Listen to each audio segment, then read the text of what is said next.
Hi ನಮಸ್ತೆ. ಇವತ್ತಿನ topic ಏನಪ್ಪಾ ಅಂತ ಅಂದ್ರೆ ರಾಜ್ಯದ ಗೃಹಲಕ್ಷ್ಮಿ ಯೋಜನೆ ಫಲಾನುಭವಿಗಳಿಗೆ ಸರ್ಕಾರ ಒಂದು ಗುಡ್ ನ್ಯೂಸ್ ಕೊಟ್ಟಿದೆ. ಮಹಿಳಾ ಮತ್ತು ಮಕ್ಕಳ ಕಲ್ಯಾಣ ಇಲಾಖೆ ಸಚಿವೆ ಲಕ್ಷ್ಮಿ ಹೆಬ್ಬಾಳ್ಕರ್ ಹೊಸ ವರ್ಷಕ್ಕೂ ಮುನ್ನ ಗೃಹಲಕ್ಷ್ಮಿಯರಿಗೆ ಒಂದು ಸಿಹಿ ಸುದ್ದಿ ನೀಡಿದ್ದು, ಈ ವಾರದಲ್ಲೇ ನಿಮ್ಮ ಅಕೌಂಟ್ಗೆ ಹಣ ಬರುತ್ತೆ ಅಂತ ಹೇಳಿದ್ದಾರೆ. ಹಾಗಾದ್ರೆ ಯಾವ ಕಂತಿನ ಹಣ ಬರುತ್ತೆ, ಯಾವಾಗ ಬರುತ್ತೆ, ಸಚಿವೆ ಹೆಬ್ಬಾಳ್ಕರ್ ಹೇಳಿದ್ದೇನು, ಈ ಎಲ್ಲದ್ರ ಬಗ್ಗೆ ತಿಳ್ಕೋಬೇಕು ಅಂದ್ರೆ ಈ ವಿಡಿಯೋವನ್ನ ಪೂರ್ತಿ ನೋಡಿ. ಹಾಗೆ ಒಂದ್ ಸ್ಮಾಲ್ ರಿಕ್ವೆಸ್ಟ್, ನೀವಿನ್ನು ನನ್ನ ಚಾನೆಲ್ ಅನ್ನ ಸಬ್ಸ್ಕ್ರೈಬ್ ಮಾಡಿಲ್ಲ ಅಂದ್ರೆ ದಯವಿಟ್ಟು ಸಬ್ಸ್ಕ್ರೈಬ್ ಮಾಡಿ. ಹೌದು, ರಾಜ್ಯದ ಕಾಂಗ್ರೆಸ್ ಸರ್ಕಾರದ ಮಹತ್ವಾಕಾಂಕ್ಷಿ ಯೋಜನೆಯಾದ ಗೃಹಲಕ್ಷ್ಮಿ ಹಣಕ್ಕಾಗಿ ಕಾಯುತ್ತಿದ್ದ ಮನೆಯ ಯಜಮಾನಿಯರಿಗೆ ಮಹಿಳಾ ಮತ್ತು ಮಕ್ಕಳ ಕಲ್ಯಾಣ ಇಲಾಖೆ ಸಚಿವೆ ಲಕ್ಷ್ಮಿ ಹೆಬ್ಬಾಳ್ಕರ್ ಸಿಹಿ ಸುದ್ದಿ ನೀಡಿದ್ದಾರೆ. ಇದೇ ವೇಳೆ ಯೋಜನೆಯಲ್ಲಿ ಪಾರದರ್ಶಕತೆ ತರಲು ಕೆಲವು ಕಠಿಣ ಕ್ರಮಗಳನ್ನು ಕೈಗೊಳ್ಳಲಾಗಿದೆ ಅಂತ ಹೇಳಿದ್ದಾರೆ. ಹಾಗಾದ್ರೆ ಏನದು ನೋಡೋಣ ಬನ್ನಿ. ಮೊದಲನೇದಾಗಿ, ಈ ವಾರವೇ ನಿಮ್ಮ ಅಕೌಂಟ್ಗೆ ಬರುತ್ತೆ 2,000 ರೂಪಾಯಿ. ಹೌದು, ಗೃಹಲಕ್ಷ್ಮಿ ಯೋಜನೆಯ 24ನೇ ಕಂತಿನ ಹಣ ಯಾವಾಗ ಬರುತ್ತೆ ಅಂತ ಕಾಯ್ತಿದ್ದವರಿಗೆ ಈಗ ಗೊಂದಲ ಮುಗ್ದಿದೆ. ಸ್ವತಃ ಸಚಿವರೇ ಸ್ಪಷ್ಟಪಡಿಸಿರುವಂತೆ ಹಣಕಾಸು ಇಲಾಖೆಯಿಂದ ಹಣ ಬಿಡುಗಡೆಗೆ ಗ್ರೀನ್ ಸಿಗ್ನಲ್ ಸಿಕ್ಕಿದೆ.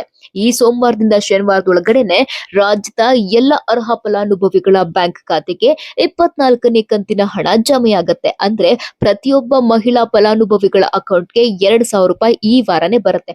ಹೊಸ ವರ್ಷದ ಖರ್ಚಿಗೆ ಕಾಯ್ತಿರುವ ಗೃಹಿಣಿಯರಿಗೆ ಇದು ತುಂಬಾ ದೊಡ್ಡ ಅನುಕೂಲ ಆಗುತ್ತೆ. ಎರಡನೇದಾಗಿ, ಸತ್ತವರ ಖಾತೆಗೆ ಹೋಗ್ತಾ ಇದ್ದ ಹಣವನ್ನ ಸಾಫ್ಟ್ವೇರ್ ಮೂಲಕ ಲಾಕ್ ಮಾಡಲಾಗ್ತಾ ಇದೆ. ಅಂದ್ರೆ ಈ ಯೋಜನೆಯಲ್ಲಿ ಕಂಡು ಬಂದಿದ್ದ ದೊಡ್ಡ ಲೋಪ ಅಂದ್ರೆ ಫಲಾನುಭವಿಗಳು ಮೃತಪಟ್ಟಿದ್ರು ಅವರ ಖಾತೆಗೆ ಹಣ ಜಮೆ ಆಗ್ತಾನೆ ಇತ್ತು. ಇದು ಸರ್ಕಾರದ ಗಮನಕ್ಕೆ ತಕ್ಷಣ ಬರ್ತಾ ಇರಲಿಲ್ಲ. ಇದಕ್ಕೆ ಬ್ರೇಕ್ ಹಾಕಲು ಸರ್ಕಾರ ಈಗ ಟೆಕ್ನಾಲಜಿ ಮೊರೆ ಹೋಗಿದೆ. ಹೊಸ ಪ್ಲಾನ್ ಏನಪ್ಪಾ ಅಂತ ಅಂದ್ರೆ ಮೃತಪಟ್ಟವರ ಖಾತೆಗೆ ಹಣ ಹೋಗೋದನ್ನ ತಡೆಯಲು ಪ್ರತ್ಯೇಕ ಸಾಫ್ಟ್ವೇರ್ ಅಳವಡಿಸಲಾಗ್ತಾ ಇದೆ. ಅಂಗನವಾಡಿ ಕಾರ್ಯಕರ್ತೆಯರ ಮೂಲಕ ಮರಣ ಪ್ರಮಾಣ ಪತ್ರಗಳನ್ನ ಪರಿಶೀಲಿಸಿ ಮೃತಪಟ್ಟವರ ಹೆಸರನ್ನ ಪಟ್ಟಿಯಿಂದ ಕೈಬಿಡಲಾಗುತ್ತೆ. ಇನ್ನು ಮೂರನೇದಾಗಿ, ಸರ್ಕಾರದಿಂದ ಬ್ಯಾಂಕ್ಗಳಿಗೆ ಖಡಕ್ ವಾರ್ನಿಂಗ್ ನೀಡಲಾಗಿದೆ. ಈಗಾಗಲೇ ಮೃತಪಟ್ಟವರ ಖಾತೆಗೆ ತಾಂತ್ರಿಕ ದೋಷದಿಂದ ಹಣ ಹೋಗಿದ್ರೆ ಅದನ್ನ ವಾಪಸ್ ಪಡೆಯುವ ಅಂದ್ರೆ ರಿಕವರಿ ಮಾಡುವ ಜವಾಬ್ದಾರಿಯನ್ನ ಸರ್ಕಾರ ಆಯಾ ಬ್ಯಾಂಕ್ಗಳಿಗೆ ನೀಡಿದೆ. ಈ ಕುರಿತು ಸರ್ಕಾರದ ಮುಖ್ಯ ಕಾರ್ಯದರ್ಶಿಗಳು ಬ್ಯಾಂಕ್ಗಳಿಗೆ ನೋಟಿಸ್ ನೀಡಿದ್ದು, ಇನ್ನು ಮುಂದೆ ಮೃತಪಟ್ಟವರ ಖಾತೆಗೆ ಹಣ ಜಮೆಯಾದ್ರೆ ಬ್ಯಾಂಕ್ಗಳೇ ಹೊಣೆ ಅಂತ ಎಚ್ಚರಿಕೆ ನೀಡಿದ್ದಾರೆ. ಈಗಾಗಲೇ ಜಮೆಯಾಗಿರುವ ಹಣವನ್ನ ವಾಪಸ್ ಸರ್ಕಾರದ ಬೊಕ್ಕಸಕ್ಕೆ ತುಂಬಲು ಸೂಚನೆ ಕೂಡ ಕೊಟ್ಟಿದ್ದಾರೆ.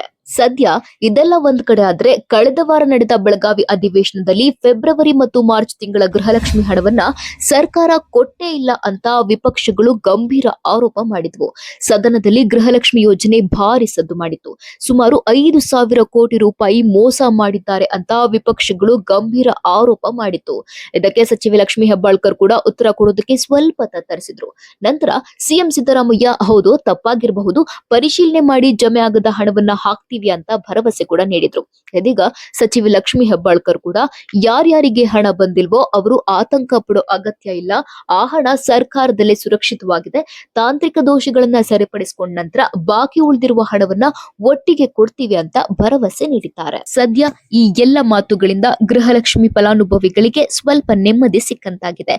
ಇದೀಗ ಈ ವಾರವೇ ನಿಮ್ಮ ಅಕೌಂಟ್ಗೆ 24ನೇ ಕಂತಿನ 2,000 ರೂಪಾಯಿ ಹಣ ಜಮೆ ಆಗತ್ತೆ.